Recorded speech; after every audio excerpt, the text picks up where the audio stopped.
Hello everyone, कैसे हैं आप लोग। आज हम लोग बहुत ही इम्पोर्टेंट टॉपिक के बारे में डिस्कस करने वाले हैं। बेसिकली हम यूनिवर्सिटी लेवल का जो एग्ज़ाम होता है उसके आंसर के ड्राफ्टिंग को लेके हम लोग बात करेंगे कि आंसर का ड्राफ्टिंग कैसे होता है और क्वेश्चंस एग्ज़ाम में जिस तरीके से पूछे जाते हैं उन क्वेश्चन का आंसर हम कितने कम समय में कितना बेहतर और कैसा कंटेंट डालें कि हमें मार्क्स भी अच्छे मिले और एग्ज़ाम की तैयारी भी हमारी अच्छी हो और नॉलेज भी हमारे पास अच्छा हो।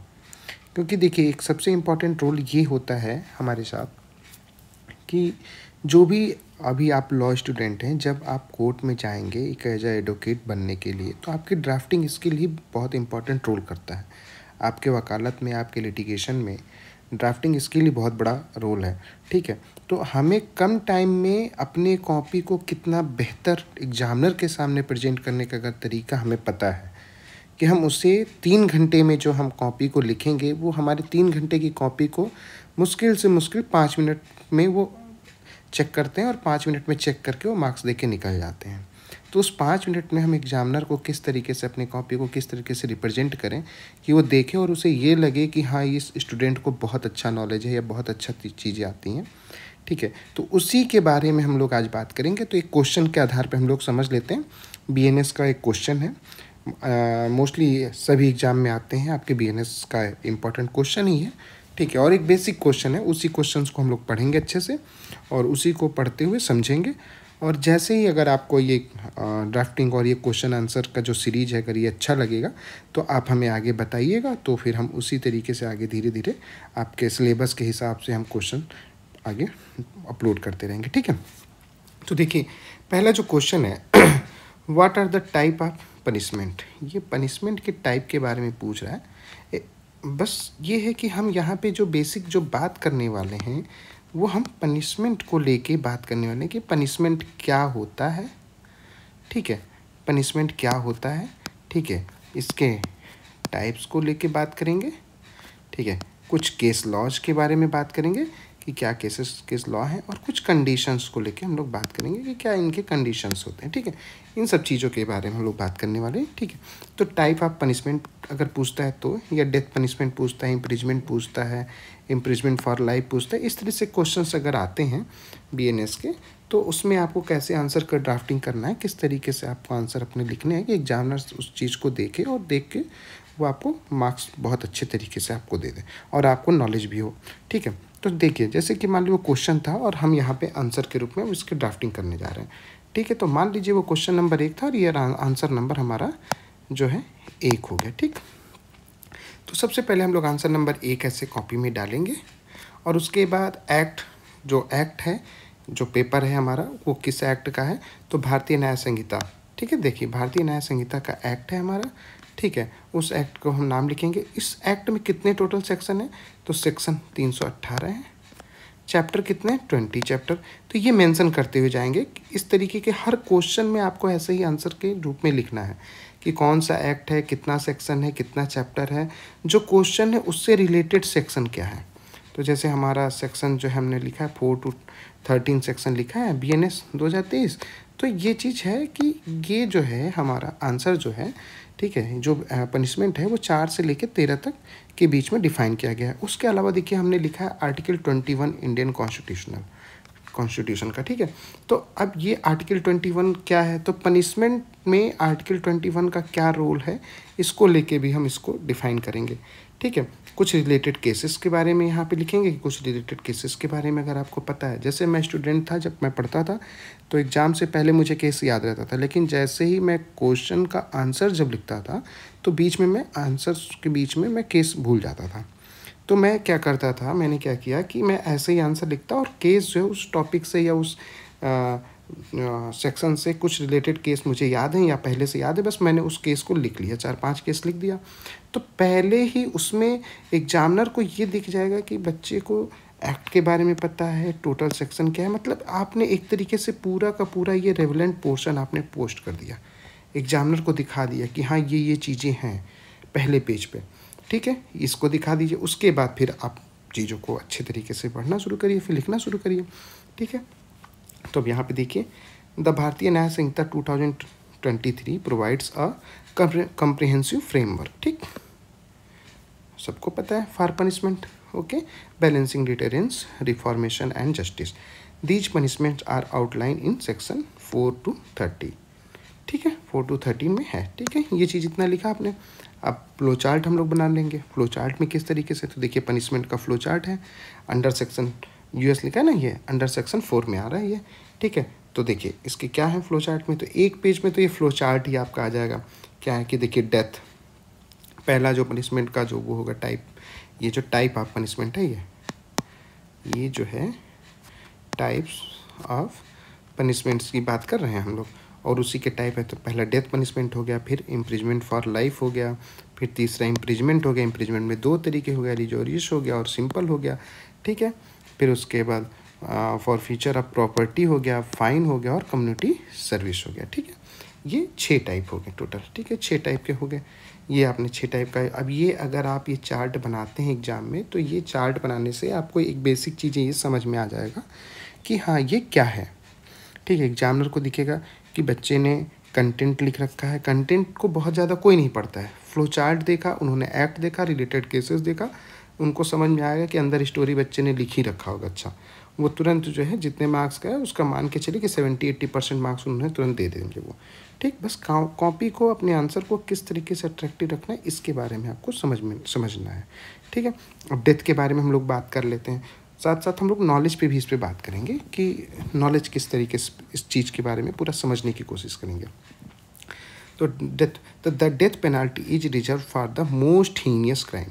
देखो मोस्ट हीनियस क्राइम, भाई डेथ पेनाल्टी कब दिया जाता है, जब मोस्ट हीनियस क्राइम हो, बहुत ब्रूटली किसी तरीके से कोई मर्डर किया गया हो या चीज़ें हों, तब वहाँ पे जो है डेथ पेनाल्टी जो है हैंगिंग का जो है फांसी देने का वो होता है, ठीक है। उसमें है such as specific type of murder and act of terrorism, ठीक है, आपने टेररिज्म किया हो या फिर मर्डर किया, ब्रूटली मर्डर किया हो, ठीक है, तो इस टाइप की चीज़ों में आपको डेथ पेनाल्टी मिलती है, ठीक है। इसी में एक जो है पॉइंट के रूप में हम अगर हम देखें यहाँ पे, तो execution of death sentence by hanging, ठीक है, ये देखो यहाँ पे ये है execution of death sentence by hanging, इसको लेके बहुत ये इम्पोर्टेंट चीज़ है ये कि बिना हैंगिंग किए हुए जो है आप जो है डेथ पेनाल्टी नहीं दे सकते हो, ठीक है।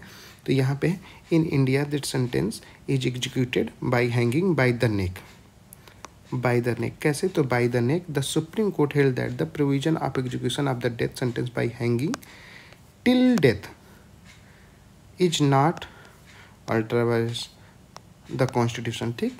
फिर the supreme court reaffirmed this view by holding again the hanging by neck till death is a scientific and one of the least painful methods of the execution of death sentence, ठीक है। देखो यहाँ पे बात हो रही है ना, सुप्रीम कोर्ट ने इस पे चीज़ों को लेके वर्जन अपना दिया, ठीक। तो ये चीज़ें हो गई।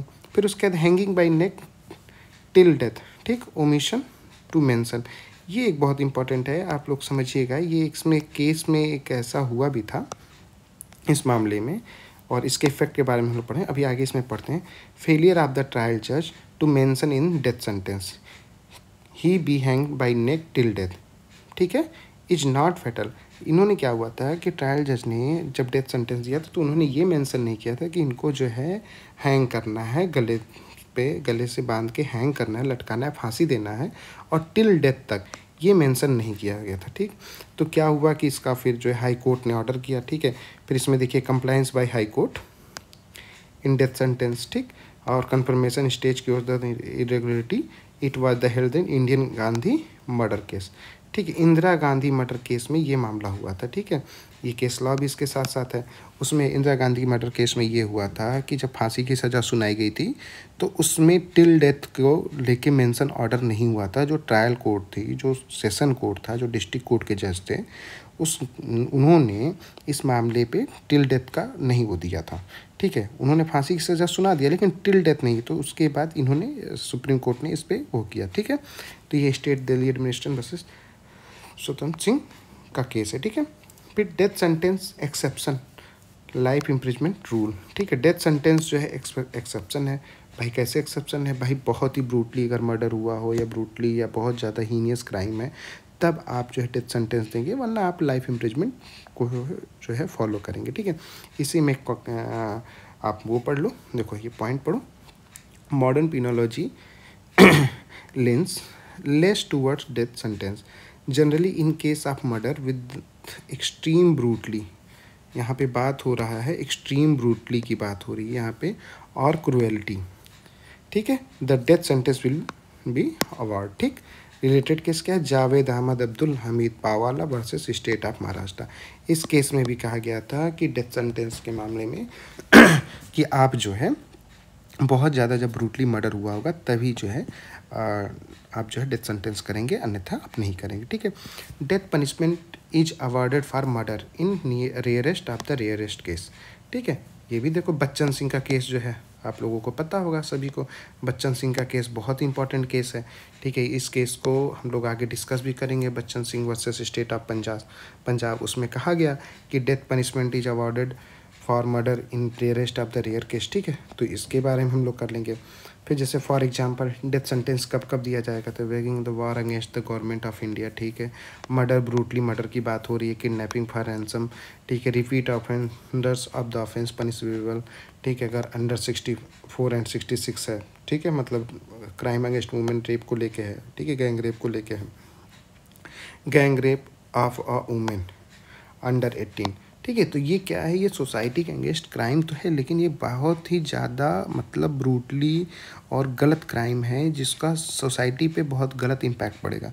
तो ऐसे क्राइम में अगर कोई दोषी पाया जाता है तो उसको जो है जेल में मतलब कोर्ट जो है उसको फांसी दे सकती है। ठीक है, उसमें फांसी देती है कोर्ट। ठीक, तो ये चीज़ें हो गई। ठीक, अब इसी में देखो अल्टरनेटिव टू डेथ पेनाल्टी, ये एक हेडिंग है, अल्टरनेटिव टू डेथ पेनाल्टी।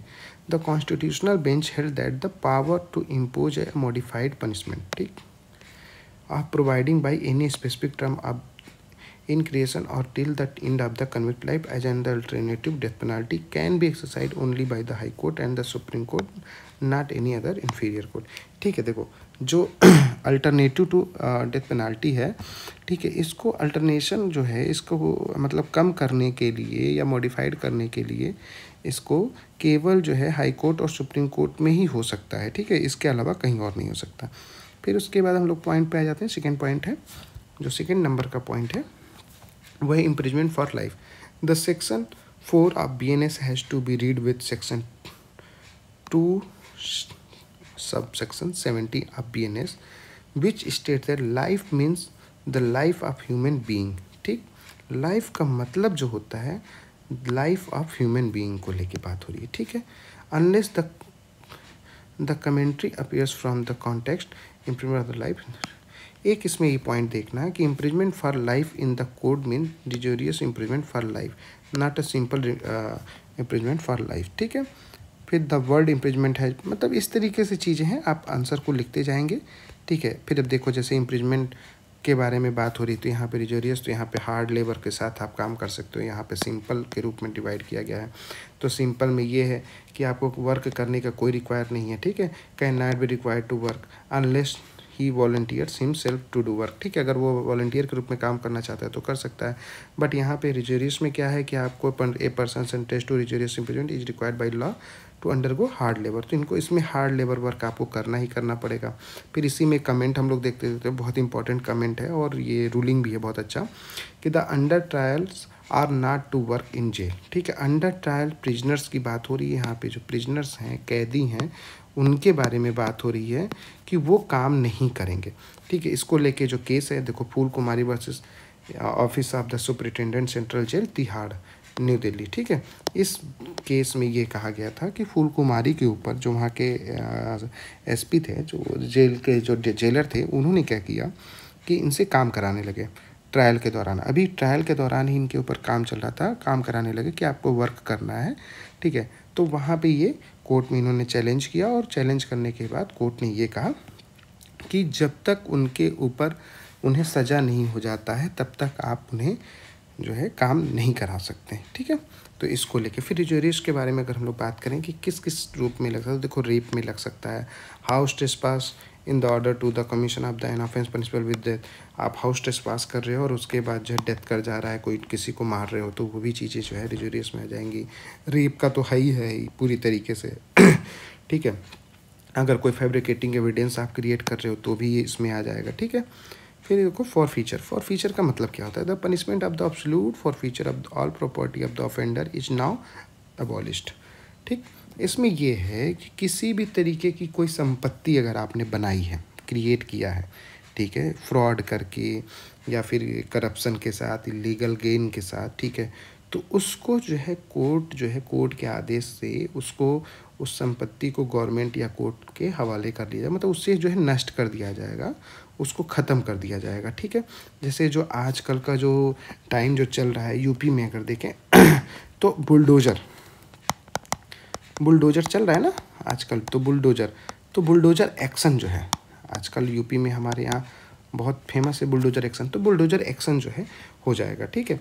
मतलब बेसिक चीज़ यही है, बट बुलडोज़र एक्शन कोर्ट के आदेश से पहले ही एक्शन गवर्नमेंट ले लेती है, लेकिन यहाँ पे क्या है कि यहाँ पे एक्शन जो है कोर्ट के द्वारा लिया जाएगा। तो अब इसमें पढ़ो आप लोग, supreme court has also suggested that can serious growth of corruption and illegal gains और profit have affected the moral standards of the people and all forms of the government administration, ठीक। तो यहाँ पे यह है कि यहाँ पे अगर इस तरीके से इलीगल गेन के साथ या प्रॉफिट के साथ आपने बनाया है तो उसको फॉर फीचर के रूप में उसको ख़त्म किया जा सकता है, ठीक है। फिर फाइन के ऊपर भी जो है चीज़ें हैं, तो फाइन मतलब फ़ाइन भी लगता है ना, पनिशमेंट के रूप में फ़ाइन भी तो लग सकता है। पनिशमेंट के रूप में एक पनिशमेंट का टाइप ही तो है ये, तो पनिशमेंट के रूप में आप फ़ाइन भी लगा सकते हो, ठीक है। तो पनिशमेंट, तो fine is the only punishment in the following cases, ठीक है। मतलब देखो अब बहुत सारे हैं बट मैं एग्जांपल के रूप में दे रहा हूँ कि फ़ाइन किन किन, मतलब एक तरह से फ़ाइन जो है वो छोटे अपराधों में, मतलब बहुत छोटे अपराध, मतलब ये नहीं हो कि क्राइम अगेंस्ट अगर वो मतलब बॉडी है तो उसमें जो है क्या कहते हैं, ह्यूमन बॉडी है तो उसमें क्या कहते हैं आपका लग जाएगा फ़ाइन लगेगा, नहीं, उसमें फ़ाइन लगा के आपको नहीं छोड़ा जा सकता है, ठीक है, क्योंकि केवल फ़ाइन उसमें लगा के आपको जो है ख़त्म कर दिया जाए मामला, ऐसा नहीं हो सकता है। मतलब बहुत पिटी ऑफेंस, जो एक पिटी ऑफेंस समझ रहे हो ना आप, बहुत छोटे जो ऑफेंस होते हैं पिटी ऑफेंस में फ़ाइन लगाया जाता है, ठीक है। तो publication of a proposal regarding lottery, अगर कोई लॉटरी के रिगार्डिंग जो है प्रपोजल ला रहा है उसको पब्लिश कर रहा है तो उसमें फ़ाइन लगाया जा सकता है। Committing a public nuisance not otherwise punishable, ठीक है। पब्लिक न्यूसेंस आप फैला रहे हो, ठीक है, उसको लेके जो है इसमें वो है, ठीक है। False statement in connection with an election, ठीक है, चुनाव में जो है आपने फॉल्स स्टेटमेंट दे रहे हैं, ठीक है, इलीगल पेमेंट है आपका चुनाव में, तो या फिर इलेक्शन के का जो अकाउंट है वो सब नहीं दिखा पा रहे हैं, तो एक्स्ट्रा ये सब चीज़ों पे जो है इसमें जो रूल है कि इसमें फ़ाइन लगा के आपको छोड़ दिया जाएगा, ठीक है। ये चीज़ें हैं। तो बेसिकली हम लोग अभी मतलब क्या क्या चीज़ों पे हम लोग बात कर लिए, तो देखो यहाँ पे हम लोग बात जो है मेन हमारा मोटिव जो था वो इसी चीज़ पे था कि पनिशमेंट को लेके, ठीक है। तो आप जो है अगर क्वेश्चन आता है तो आपको यही लिखना है पनिशमेंट के बारे में, भाई क्या है, तो पनिशमेंट का फ्लो चार्ट है, डेथ है, इम्प्रिजमेंट फॉर लाइफ है, इम्प्रिजमेंट में भाई दो तरीके का इम्प्रिजमेंट हो जाता है, एक रिजोरियस मतलब जहाँ पे हार्ड लेबर आपको करना है, एक सिंपल हो जाता है, फॉर फीचर ऑफ प्रॉपर्टी हो गया, फाइन होगा, कम्युनिटी सर्विस हो गया, ये 6 टाइप का हो गया, ठीक है। तो आंसर का राइटिंग आपको ऐसे ही करना है, आपको फ्लो चार्ट में करना है, बस एक एक चीज़ को ये उठाते जाइए, डेथ को उठाइए 4 लाइन में लिखिए, इम्प्रिजमेंट ऑफ फॉर लाइफ उठाइए 4 लाइन में लिखिए, इम्प्रिजमेंट जो है अब इसका ये वहाँ पे फिर से फ्लो चार्ट बना दीजिए, फिर 4 लाइन में लिखिए। इस तरीके से आपके 3-4 पेज भर जाएंगे और 3-4 पेज भरने के बाद एग्जामिनर जब कॉपी को देखेगा तो उससे ये लगेगा कि हाँ बच्चे ने लिख रखा है, क्योंकि वो फ्लो चार्ट देख रहे हैं, वो एक्ट देख रहे हैं, उससे रिलेटेड केस लॉ देख रहे हैं, तो उससे वो बहुत ज़्यादा बेनिफिट आपको मिलने वाला। ये चीज़ें समझिए, बेसिक जो चीज़ें हैं। अब इसको ये समझिए कि अगर ये चीज़ें आपको अच्छी लगती हैं, आगे समझ में आता है, और आप लोग अगर लाइक कमेंट इस पर करेंगे और कहेंगे कि हाँ इसको इस सीरीज़ को और चलाया जाए, तो मैं बीएनएस का और सारे पेपर जो भी आपके यूनिवर्सिटी लेवल का एग्ज़ाम जो भी चलता हो उन सब में जो है मैं एक एक ऐसे ही सीरीज़ लेके आऊँगा, बीएनएस का पूरा सीरीज़ ले आऊँगा, बीएनएसएस का पूरा लेके आऊँगा, कि आपके कॉलेज के दौरान आपको कितना पढ़ना है, कैसे पढ़ना है, इन सब चीज़ों के बारे में मैं डिस्कस करूँगा। और ये पूरा का पूरा डिस्क्रिप्टिव रहेगा, इसकी PDF नोट्स रहेंगे और सारी चीज़ें रहेंगी, ठीक है। तो इस तरीके से चीज़ों को आप लोगों को समझना होगा और जैसा होगा आप लोग बताइएगा, फिर आगे इसको पोस्ट किया जाए।